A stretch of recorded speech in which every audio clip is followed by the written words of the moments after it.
करता हूं। तो यहां पे टोटल 6 बेनिफिट्स हैं, टोटल 6 फायदे हैं, एक एक करके आपके बीच में रखूंगा। तो क्या आप लोग सब तैयार हैं? जी, मैं रख रहा हूं। सबसे पहला लिखा है पवित्र आत्मा का सबसे पहला बेनिफिट यह है, वो आपका रिश्ता परमेश्वर से मजबूत करवाता रहता है। रिपीट करता हूं, करवाता रहता है। Not one day activities, not एक दिन का काम है, ये प्रतिदिन करता रहता है, करता रहता है, करवाता रहता है, करवाता रहता है। कैसे पास्टर डैनियल, कैसे? रोमियो 8:15 लिखा है, क्या? क्योंकि तुमको दासत्व की आत्मा नहीं मिली, मतलब तुमको नौकर नहीं बनाया, तुमको दास नहीं बनाया, तुमको सर्वेंट नहीं बनाया। लिखा है तुमको दासत्व की आत्मा नहीं मिली कि फिर भयभीत हो, परंतु ले पालकपन की आत्मा मिली है। ले पालक मन का मतलब समझते? The adopted son. Adopted son मतलब जिसको गोद लिया है। गोद लिया समझते हैं आप लोग? गोद लिया समझते हैं आप लोग? ओके। एक लड़का दूसरे लड़के के साथ खेल रहा था, तो एक जो पहला लड़का था उसने उसका मजाक उड़ाकर कहा कि अरे तुझे तो अनाथ आश्रम से उठा के लाया, ऑर्फनेज से उठा के लाया, मैं तो खुद का बाप का बच्चा हूं, मैं तो खुद का माता पिता का बच्चा हूं। इसने सुना सुना सुना सुना, उसने कहा कि देख भाई, तू अपने माँ बाप का होगा, मैं अनाथ बच्चा हूं, ये बात सही है, लेकिन मैं तुझसे बढ़कर हूं। बोला वो कैसे? बोला देख, तेरे को माँ बाप को परमेश्वर ने जैसा दिया, तेरे माँ बाप को वैसे ही लेना पड़ा। अगर तू अंधा पैदा होता तो तेरे माँ बाप को लेना पड़ता, लंगड़ा पैदा होता तो तेरे माँ बाप को लेना पड़ता। लेकिन मुझे देख, कई ऑर्फनेज घूमने के बाद, हजारों बच्चे देखने के बाद, जो परफेक्ट बच्चा था ना, वो मैं हूं। और मुझे अनाथ आश्रम से जरूर उठाया, लेकिन मैं परफेक्ट बोलकर उठाया। वैसे ही पृथ्वी पे कितने बच्चे हैं, पृथ्वी पे कितने इंसान हैं, लिखा है तुमको ले पालकपन, तुमको अडॉप्ट करके परमेश्वर की आत्मा ने लेकर आए। क्यों? क्यों? लिखा है जिससे हम हे अब्बा, हे पिता कहकर पुकार सकते। तो इसको कहते हैं कि परमेश्वर का सबसे पहला बेनिफिट है कि वो हमारा रिश्ता परमेश्वर से मजबूत करवाता है। कौन सा रिश्ता? एक बाप का बेटे का, एक बाप का बेटी का। परमेश्वर कहता है मैं तेरा बाप हूं, तू मेरा बेटा है, मैं तेरा बाप हूं, तू मेरी बेटी है, मैं तेरा बाप हूं, तेरा परमेश्वर हूं। और लिखता है कि तुझे दास नहीं बुलाया, कहता है कि तू मुझे अब्बा बुला सकता है। अब्बा समझते हैं? तू मुझे पिता बुला सकता है, तू मुझे अपना पिता बुला सकता है। सुनो सुनो सुनो सुनो, मैंने नहीं रखा लेकिन फिर भी बोल देता हूं। देखो मत्ती की किताब 6वें अध्याय वचन 9 से आगे, आपको पता है यीशु के चेलों ने क्या कहा? हमको प्रार्थना सिखा, हमको प्रार्थना सिखा। तो आपको पता है यीशु ने क्या कहा? यीशु ने कहा तेरे मुंह से पहला शब्द ये निकले, हे हमारे पिता। वाह! हे हमारे पिता। इस पृथ्वी के ऊपर इसके पहले परमेश्वर को पिता कोई नहीं बुलाता था। क्या कहते थे? यहोवा। क्या कहते थे? सेनाओं के यहोवा। क्या कहते थे? आदोनाई। क्या कहते थे? यहोवा यिरे, यहोवा शमा। ये सब कहते थे, कम से कम 14 नाम। लेकिन परमेश्वर यीशु ने कहा अब तुम परमेश्वर को पिता बुलाओ। कैसा लग रहा है? यह है बेनिफिट नंबर 1। इसको कहते हैं पवित्र आत्मा आता है। Come on, listen listen listen listen listen. इस पृथ्वी पे आप गरीब हैं, लेकिन आपका बाप ऊपर बैठा परमेश्वर लाखों करोड़ों करोड़ों करोड़ों रुपए का मालिक है। और उसने आपको हक दिया है कि मुझे बाप बुला, बाप बुला, मुझे तेरा बाप बुला। मैं क्यों अटक रहा हूं यहां पे? मुझे थोड़ा बात करने दीजिए। कहता है कि तू मुझे अपना बाप बुला। कुछ लोग कहते हैं मेरा बाप ने मुझे धोखा दिया, मेरा बाप मुझे छोड़ के चला गया, मैं अनाथ बच्चा पैदा हुआ, मेरे को कोई नहीं पूछता। लेकिन आपको बता दूं, ऊपर बैठा आपका एक बाप है, ऊपर बैठा आपका एक बाप है। और ये ऐसा बाप है, लिसन लिसन लिसन, ये भी अच्छा लगेगा। ये एक ऐसा बाप है, इसने आपसे कब प्यार किया पता है? जब आप इसके विरुद्ध में थे, जब आप इसके विरुद्ध में चल रहे थे, जब आप इसके विरुद्ध में पूरा क्या हो रहा है, क्या हो रहा है? लिसन लिसन, सुनो सुनो। एक बाप था, उसके 2 बच्चे थे। याद आ गया? एक बाप था, उसके 2 बच्चे थे। जो बड़ा बेटा था ना, वो घर पे था, कभी गद्दारी नहीं किया। लेकिन आपको पता है छोटा बेटा गद्दारी किया। याद आ गया?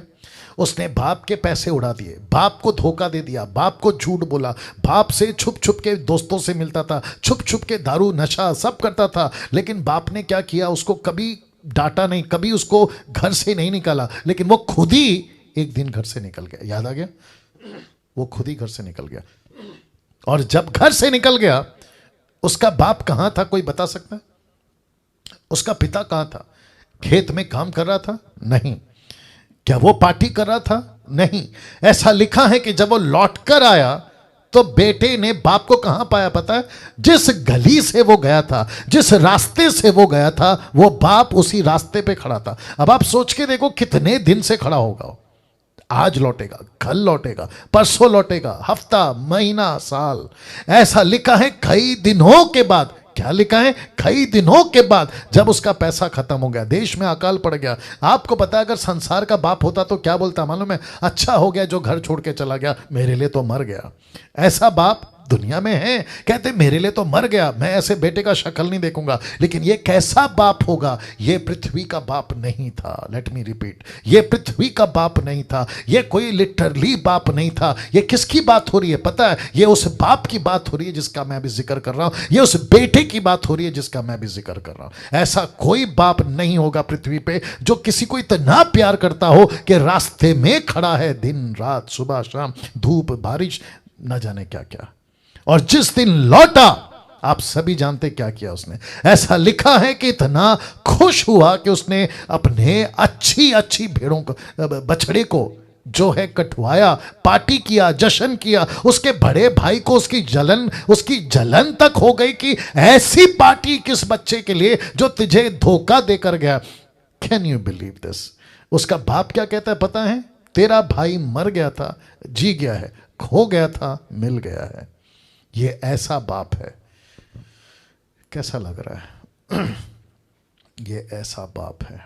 और इस अच्छे बाप की मुलाकात किसने कराई? पवित्र आत्मा ने। पवित्र आत्मा ने। आपके अंदर प्रेम कौन डालता है? रोमियो 5:5। उषा शर्मा जी, रोमियो 5:5 याद आ गया आपको? या आपके अंदर प्रेम कौन डालता है? पवित्र आत्मा। किसके प्रति? परमेश्वर के प्रति। किसके प्रति? एक दूसरे के प्रति। कहता है, बहुत ध्यान से सुनिएगा, कहता है कि तुम संसार में रहकर ऐसा चरित्र, ऐसा स्वभाव बदल गया था, बिगड़ गया था कि तुम बाप से प्यार नहीं कर सकते। तो पवित्र आत्मा कहता है मैं कराऊंगा प्यार।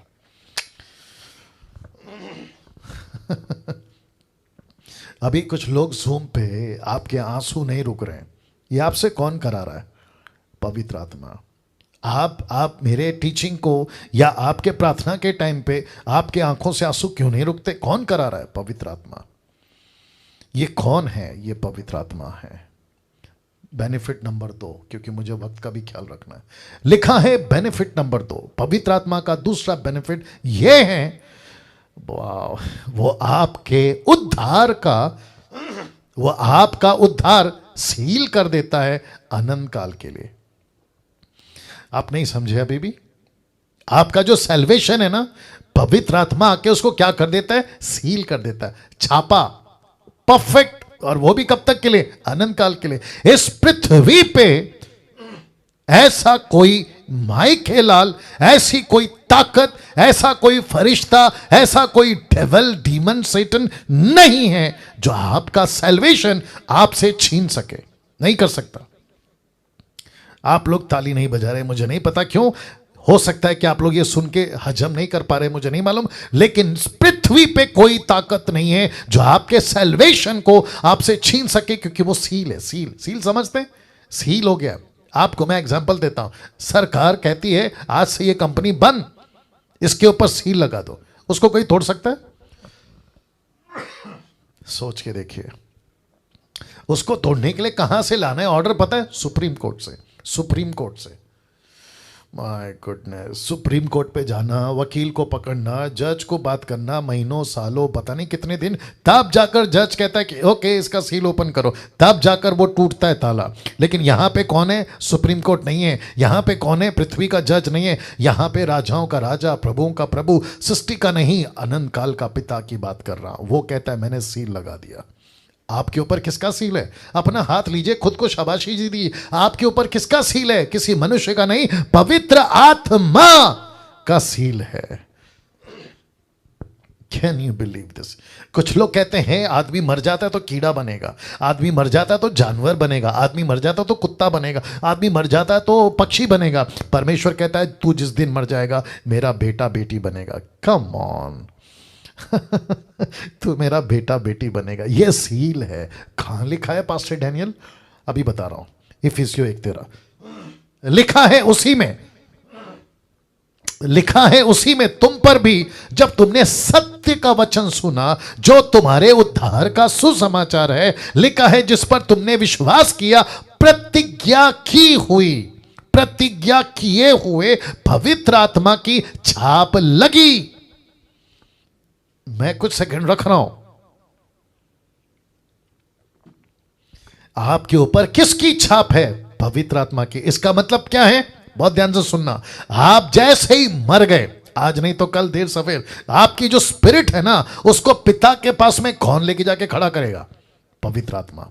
क्या कहेगा? ये कम ऑन, ये वो व्यक्ति है जिसके ऊपर मैंने मोहर लगाई है। ये रहा आपका प्रोडक्ट, ये रहा आपका बेटा, ये रहा आपकी बेटी, ये रहा आपका संतान। ले लो इसको स्वीकार करो, इसको स्वीकार करो। पिता क्यों स्वीकार करेगा? क्योंकि उसके ऊपर पवित्र आत्मा की छाप है। कम ऑन,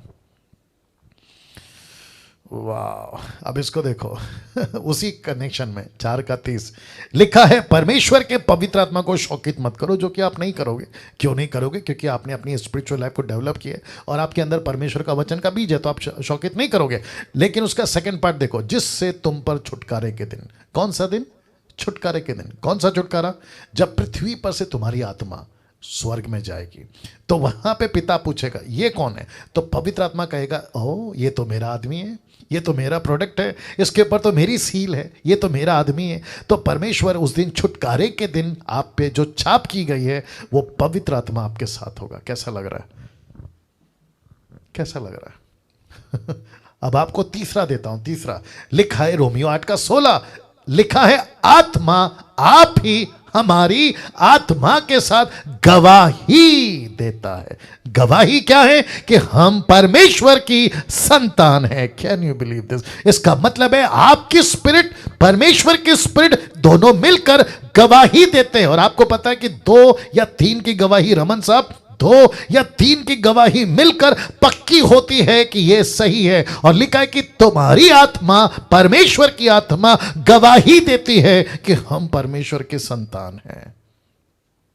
मैंने क्या कहा था ट्यूसडे को? आपको जितने भी वायरस का डर है, आपको नहीं होना चाहिए। क्यों? क्योंकि आप परमेश्वर के संतान हैं। आप परमेश्वर के संतान हैं। कैसा लग रहा है? वाह, सी कैसा लग रहा है दोस्तों? तीसरा, माफ करना, थर्ड बेनिफिट लिखा है, पवित्र आत्मा, यानी कि तीसरा बेनिफिट यह है, या ये है, आपके प्रार्थना के जीवन को मजबूत करता रहता है, करता रहता है, करता रहता है। मैं नहीं जानता कैसे प्रार्थना करें। लिखा है रोमियो 8:26 में, इसी रीति से आत्मा भी हमारी दुर्बलता में सहायता करता है, क्योंकि हम नहीं जानते कि प्रार्थना किस रीति से करना चाहिए, परंतु पवित्र आत्मा आप ही ऐसी आहें भर भर कर जो बयान से बाहर है। अभी नीचे का लाइन देख लो, बहुत ध्यान देना, बहुत ध्यान देना। लिखा है हमारे लिए विनती करता है। कौन करता है? पवित्र आत्मा। एक सुनो सुनो सुनो सुनो, अक्सर क्या होता था, मैं प्रार्थना करूंगा, लेकिन आज क्या देख रहे हैं आप लोग? पवित्र आत्मा कहता है, वेट डैनियल, वेट, तू नहीं करेगा, बल्कि तेरे बिहाफ में मैं करूंगा। बाप रे, कैसा लग रहा है? कभी ऐसा पड़ा था? कभी ऐसा सोचा था कि आपके लिए कोई है इस पृथ्वी पे जो आपके बिहाफ में प्रार्थना कर रहा है? इसका मतलब है, बहुत ध्यान से सुनना, ये मूर्ख लोग, कौन? ये मूर्ख लोग कहते हैं अन्य भाषा में प्रार्थना करने से आपकी प्रार्थना सुनी जाएगी। पवित्र आत्मा कहता है, बेटा तेरी हिंदी भाषा भी, तेरी तेलुगु, तमिल, मलयालम भी कोई काम की नहीं है, क्योंकि जब तक मैं तेरे बिहाफ में प्रार्थना नहीं करूंगा, तेरी प्रार्थना तो वैसे ही बेकार है। तो इसका मतलब है कि पवित्र आत्मा कहता है, जहां तेरी प्रार्थना खत्म वहां मेरी प्रार्थना शुरू, जहां तू कमजोर वहां मैं मजबूत, जहां तू गिर गया वहां मैं उठा दूंगा, जहां तुझे नहीं समझता मैं समझा दूंगा। वाह, कैसा लग रहा है? क्या गजब की बातें हैं ये। इनका नाम क्या है? रिंकी नोकबी, रिंकी नोकबी साहब, बस स्टॉप पे खड़े हो? कहाँ खड़े हो? थोड़ा इशारा, थोड़ा ताली, थोड़ा रिस्पॉन्स दीजिए। क्या बात है, वंडरफुल जीसस। तो इसका मतलब है कि पवित्र आत्मा आपके लिए प्रार्थना करता है, बिलक बिलक कर, विद द ग्रोनिंग हार्ट, भिलक भिलक कर आपके लिए, सिसक सिसक कर, आहें भर भर कर। एक बच्चे को कैसे माँ की उस दूध की, उस ब्रेड की, उस रोटी की, उस खाने की तड़प होती है ना, वैसे ही पवित्र आत्मा कहता है मैं तेरे लिए प्रार्थना करता हूं। Can you believe this? वो आपके लिए प्रार्थना करता है, लिखा है ना, वो आपके लिए प्रार्थना करता है, आपके बिहाफ में इंटरसीड करता है। वो क्या बेनिफिट है? चौथा लिखा है, पवित्र आत्मा का चौथा बेनिफिट यह है, वो आपको पाप के जीवन से बचाए रखता है, जिसका जिक्र मैंने अभी किया था। वो आपको पाप के जीवन से बचाए रखता है। वो क्या करता है, आप पाप ना करो ऐसा आपके साथ में रहता है। रेफरेंस दे रहा हूं लेकिन अलग तरीके से दे रहा हूं, ठीक है ना। इब्रानियों 10 का 29, हिब्रू 10:29 लिखा है, अनुग्रह की आत्मा का अपमान किया। कब? जो व्यक्ति जानबूझ के पाप करता है तब। तो इसका मतलब है 25 कहता है कि जो जानबूझकर पाप करता है। 25-26 से अगर आप पढ़ोगे ना तो ये बातें मिल जाएगी, ठीक है ना। तो मैंने पूरा नहीं डाला है, लिखा है अनुग्रह की आत्मा का अपमान। तो आपने अपमान कब किया? उस आत्मा का किया जो तुमको बचा रहा था, जो तुमको सिखा रहा था। अभी देखा ना आपने, ये आपके लिए प्रार्थना कर रहा था, ये आपको तैयार कर रहा था, लेकिन आपने उसी पवित्र आत्मा का क्या किया? आपने उसका अपमान किया। कैसे? पाप करके। तो कौन बचाता है आपको? पवित्र आत्मा। आप पाप ना करो, कौन बचाता है? पवित्र आत्मा। इसी इब्रानियों का 6:4, क्योंकि जिन्होंने एक बार ज्योति पाई, जो स्वर्गीय वरदानों का स्वाद चख चुके हैं, अब इसको देखो, जो पवित्र आत्मा के भागी हो गए हैं। भागी समझते हैं? जो उसके साथ में पार्टनर हो गए, जो परमेश्वर की मिनिस्ट्री में पवित्र आत्मा के साथ पार्टनर हो गए हैं, कोवर्कर हो गए हैं। ऐसा लिखा है कि वो इसलिए हो गए हैं क्योंकि पवित्र आत्मा उनको बचा के रखता है, पाप से बचा के रखता है, उनको सिखाता है ये सही है, वो गलत है, वो गलत है, ये सही है। कन्विक्ट करता है। कन्विक्ट समझते हैं? एहसास आपको ये दिलाते रहता है, राइट। वाह। बेनिफिट नंबर 5, 5 हुआ बेनिफिट, सेकंड लास्ट, 5 हुआ बेनिफिट। देख लो क्या है। मिनिस्ट्री में आपको लीड करेगा कौन? पवित्र आत्मा। कहां लिखा है? 16 का 6, एक्ट 16:6 लिखा है, वे फुगरिया और गलतिया देशों में आकर गए और पवित्र आत्मा ने उन्हें एशिया में वचन सुनाने से मना किया। इसका मतलब क्या है? पवित्र आत्मा आपको कहां जाना है, कहां नहीं जाना है, क्या बोलना है, क्या नहीं बोलना है, एक एक चीजों में वो आपको लीड करेगा। तो जिसके चलते लिखा है कि मिनिस्ट्री में आपको लीड करेगा। अभी कुछ लोग कहते हैं कि पास्टर डैनियल हम मिनिस्ट्री कैसे करें? किसको पूछें? बेस्ट है पवित्र आत्मा को पूछो। किसको पूछो? पवित्र आत्मा को पूछो। मुझे प्रचार करना नहीं आता, किसको पूछना है? पवित्र आत्मा को। मुझे रेफरेंस नहीं मिलता, किसको पूछना है? पवित्र आत्मा को। मैं कैसे प्रचार करूं? किसको पूछना है? पवित्र आत्मा को। लिखा है बेनिफिट नंबर 5, पवित्र आत्मा लीड करेगा। बेनिफिट नंबर 6, ध्यान दीजिएगा, आपको सताव के वक्त अगुवाई करेगा। सताव के वक्त, जब आपके ऊपर क्लेश होगा, आपको अटैक होगा, आपको सताया जाएगा, ऐसे टाइम पे क्या लिखा है? देखो लूका 12:11-12, लूक 12:11-12। देखो क्या लिखा है, जब लोग तुम्हें सभाओं में, हाकिमों, अधिकारियों के सामने ले जाएं तो चिंता ना करना कि हम किस रीति से या क्या उत्तर दें या क्या कहें। लिखा है क्योंकि पवित्र आत्मा उसी घड़ी तुम्हें सिखा देगा कि क्या कहना चाहिए। तो कौन सिखाएगा? पवित्र आत्मा। आपको लीड कौन करेगा? पवित्र आत्मा। आपको कौन समझाएगा? पवित्र आत्मा। आपके जबान पे शब्द कौन डालेगा? पवित्र आत्मा। मैंने कल क्या कहा था? पवित्र आत्मा का जबान कौन है? आप। सी तो पवित्र आत्मा आपको लीड करेगा। ये टोटल 6 बेनिफिट्स और वो 11 बातें, उसमें से बाहर निकलते हैं। अब पहुंचते हैं